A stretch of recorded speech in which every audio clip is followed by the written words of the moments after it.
Buffalo's own, the Fly God, the Griselda Titan, the CEO, the curator, Westside Gunn is back with his 10th and final installment of his famed Hitler Wears Hermes series. For the past 10 years, around this time in the fall, near Halloween, Gunn has been blessing fans with the release from this series. And at this stage in the game, we have been accustomed to getting very quality releases from Gunn and Griselda members, even though this is his second solo of the year. The Fly God has had a productive 2022, serving as an executive producer for a couple strong Griselda projects. But this release was originally slated to be his Michelle Records album before it was changed to X. Now, it contains appearances from A.A. Rashid, DJ Drama, who hosted Doughboy, Stove God Cooks, A$AP Rocky, Black Star, Westside Pootie,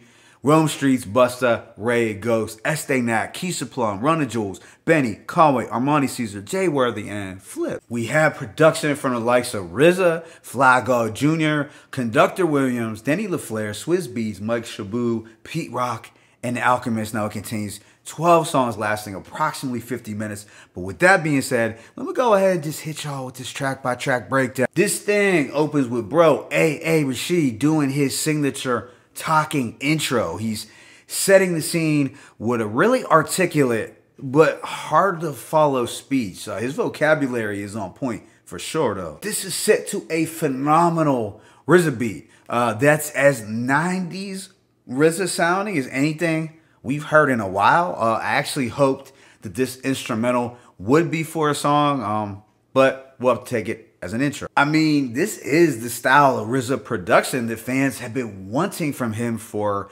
some time, but it's just an intro, a real tease, I know. Then DJ Drama abruptly kicks off the album with some of his Gangster Grills boasting, and he's been on a pretty impressive run this year as well, dropping multiple Gangster Grills releases. But this track, Fly God Jr., is set to a minimalist trap beat that is actually produced by Westside Gunn's son, hence the name of the track. So we get Fly God on an eerie trap beat, and I have no complaint. This also features Doughboy, a Cleveland trap artist who Gunn has shouted out before and even brought on tour, so it makes sense that they will finally collaborate on a Griselda project. Track 3, Super Tight Party, has this punchy sample-based production from Conductor Williams. I was really digging this suspenseful sample. It was up-tempo, spooky, and warped sounding. And Gunn managed to come through with some lines like, "How you in the hood with your jewels and no ratchet? Anybody that says they ill, I surpass thee. We run the streets in jail. We some athletes." So overall, dope crate digging production from Conductor Williams. Even if you aren't a fan of his distorted sound, he's been going hard and been a consistent beatsmith for Griselda this whole year. Track 4, Shootouts in Soho, features A$AP Rocky and Stove God Cooks. We get this blunted midnight production from Denny LaFleur that's hypnotic, but also a little ghoulish. Gunn sets this off, reflecting back to when fiends would be lined up for 4 houses and how Flip hit a stem and he loved it. Flip hit a stem like a trumpet. He fell in his wheelchair. Now I wonder. Almost like a nice children's story about Flip. Westside's relationships with addicts on his album kind of reminds me of Necros and Ill Bills with their Uncle Howie and that. It's entertaining, but also haunting and kind of effed up at the same time. I felt A$AP Rocky had a solid performance as his flow did fit with the trippy mid-tempo beat, but it was Stove God who had the best verse out of the 3. As Stove said, "I can't talk to you right now, bitch. I'm cooking dope."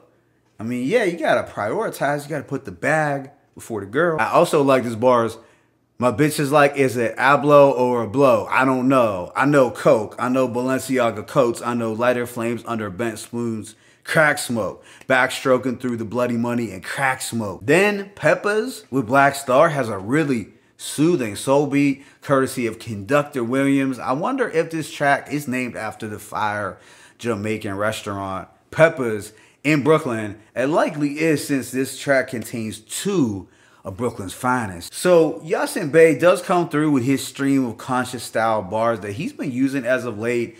The imagery is vivid for sure, but his flow and delivery isn't what I was feeling. And I know Mos Def is most definitely a legend, but I feel Talib sounded much crisper, as he also did on the recent Black Star album. Talib had another strong verse with quite a few standout bars. Fly God actually held his own though and didn't get completely washed. I like when he said, "My shit feels like Illmatic again. My favorite fiend went to rehab 2 weeks later. He was an addict again.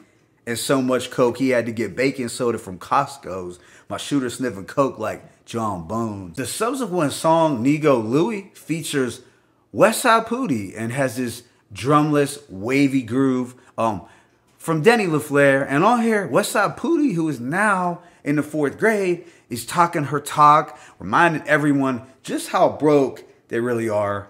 Gotta love her humility. There's also one verse from Gunn which was cool, but I viewed this track more as something that was meant to be vibe heavy rather than crazy lyrically. It's just a fly beat that captures Gunn's whole aesthetic. But the following, BDP, has these haunting vocal chops from Conductor Williams that will most definitely give you the screw face when listening. I was getting somewhat of a RZA-inspired feel to this as well. Rome Streets opens this up with a bloodthirsty verse. The following lines really stood out. "I knock whoever off, underground artist or A-list. If they in the lane, they just roadkill on the pavement." So once again, Rome Streets showing his hunger in these raps. Gunn had a funny KRS-One reference with "My 40 got a big nose" like BDP. And I also like how they were able to seamlessly weave in the "This Is How We Do It" sample. Then we have Stove God closing it out with more of his quick-witted coke talk. Then there's the highlight science class with Busta, Ray, Ghost, and Stove God. And Swizz Beatz was really in his bag on this production, which samples a late 60s rock song. It's a playful, fun, and psychedelic beat that I honestly didn't expect from Swizz Beatz, as it reminded me more of a cross between RZA, Madlib, and maybe Danger Mouse. I feel Ray and Ghost sounded as good as ever, probably because they're fresh off tour. But this does have me fiending for their upcoming releases. And I feel this could have been left over from that Purple Tape 2 era, especially when Ray and Busta made a couple of special collaborative songs. Historically, Busta and Ray tend to make magic when they link. I also like the back and forth between Stove and Gunn at the end of the track. Overall, it's my favorite song from this project, as the bars and flows were fire and the production had a timeless feel. Following this is God Is Love with Estee Nat, Keisha Plum, and Stove God. It's built around a hazy, slow down soul sample that's dreamy and also a bit drug-induced. Estee Nat gives us a characteristically grimy verse over this softer production, but it was Stove God who once again was the standout. I particularly dug when he said, "The flip phone do 100 grand a week. Angela Bassett, I had it flaming in the streets." If y'all remember that scene from Waiting to Exhale. All in all, I'm sure this song will be loved by some, but it was the only song that I wasn't really feeling out of the 12. The production did remind me a bit of what bugged me about Peace, Fly God. Afterwards is another high point, switches on everything with Run the Jewels and Stove God, and it's set to a magical and epic instrumental from Mike Shabu.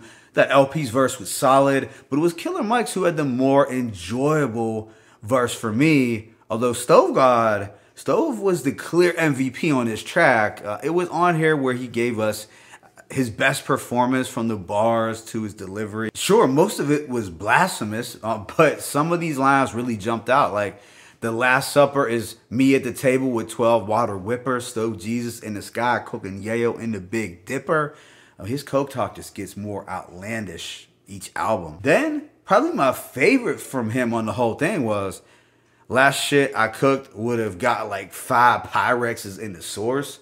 I kind of like that rating system. The second and last song is Mac Don't Stop, produced by the legendary Pete Rock. So I thought it was great to see Pete Rock in the mix on a Griselda project. The beat here has a wavy jazz sample, later drums, and this video game sound effects. So Pete Rock gave it more of a modern underground twist with minimal percussion. It's just one verse from Gunn and a hook at the end where he states, "Pete Rock and the Mac don't stop." Then the album wraps up with the ill 10-minute posse cut Red Death, which has this unorthodox synth loop from The Alchemist, and essentially all members of Griselda and an affiliate flexing their talent, minus Boldy James, who was absent, unfortunately. Benny opens this up, switching up flows effortlessly in response to the critics who claims he rhymes one way. I thought Stove God's verse was solid. Rome Streets, on the other hand, had the best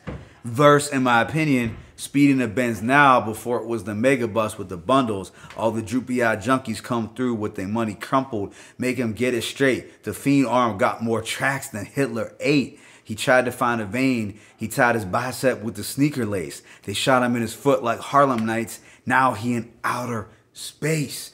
Just fire, vivid bars about drug dealing and drug use. I did like the energy Armani Caesar brought to this track, and I thought Conway's flow was as nimble as always. I liked his line about how he was battling his chef to see whose shit was better, like Ray and Meth. I like Jay Worthy's performance the least because I felt his energy was a bit low.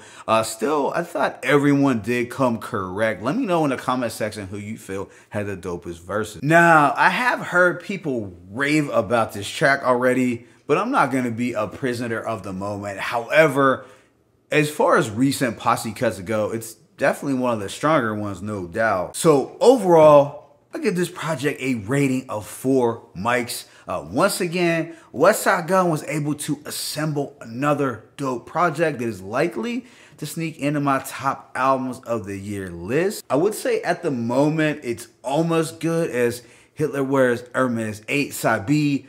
Not quite yet though for me. I did enjoy the variety to this production, which I thought was missing somewhat on Peace Fly God. The features were great throughout, but I'd say my favorites were Ray, Ghost, Busta, Stove, Talib, and Rome Streets. And Rome Streets had the best verses out of anyone, in my opinion, but I did like what Stove God brought to the table as well. But yeah, I'm pretty sure that most fans will consider this to be a strong way to close out his famed series. My favorite tracks include Fly God Jr., Shootouts in Soho, Peppas, BDP, Science Class, Switches on Everything, and Red Death. Let me know what you thought about this album in the comment section. It's your boy Mixtape Moth. I'm signing out, but be sure to hit that like button and please subscribe. As always, it's peace and blessings. Westside Gunn, 10-1.